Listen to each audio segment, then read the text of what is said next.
Le métier de Karine Le Marchand avant d'être célèbre va vous étonner. Pendant longtemps, avant d'être présentatrice, Karine Le Marchand a eu un travail bien loin de son actuel métier. Un sujet que la star de TM6 avait abordé à l'occasion d'un entretien avec nos confrères de Challenge. Cela fait une trentaine d'années que Karine Le Marchand fait partie du monde des médias. Mais avant d'être connue, la présentatrice phare de TM6 a exercé un autre métier bien loin des caméras. Un sujet qu'elle avait abordé à l'occasion d'une interview pour Challenge. Avant d'être présentatrice, Karine Le Marchand était. Tout le monde connaît Karine Le Marchand, la présentatrice. Elle a notamment été aux commandes des maternelles en 2004. Et depuis 2010, elle est le visage phare de l'amour et dans le pré. Une oreille bienveillante pour tous les candidats avec qui elle garde souvent contact une fois l'aventure terminée. Elle est aussi à l'origine d'une ambition intime depuis 2016, présente incroyable talent depuis 2020 ou est sociétaire des grosses têtes depuis 2014.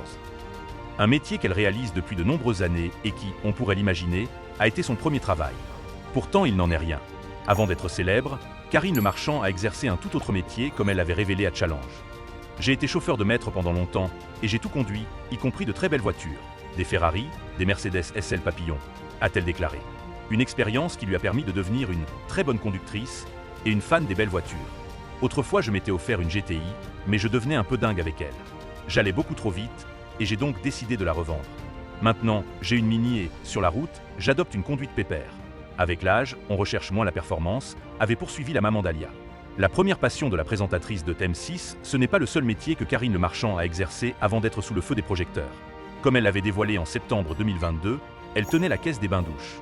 Ma @Catigueta, il y a 30 ans, oui, je tenais la caisse des bains-douches, tous les jeudis soirs.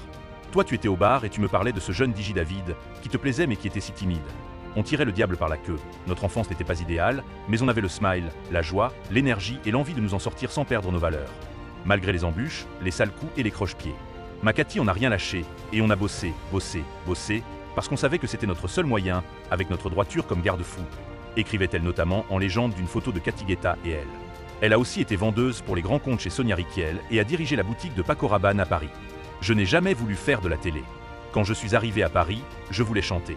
J'ai pris des cours de chant et fait beaucoup de voix de publicité à la radio. Et, via des maisons de disques, j'ai officié comme choriste pour Indra et David Hasselhoff. Avait-elle aussi confié à Télé 7 jours.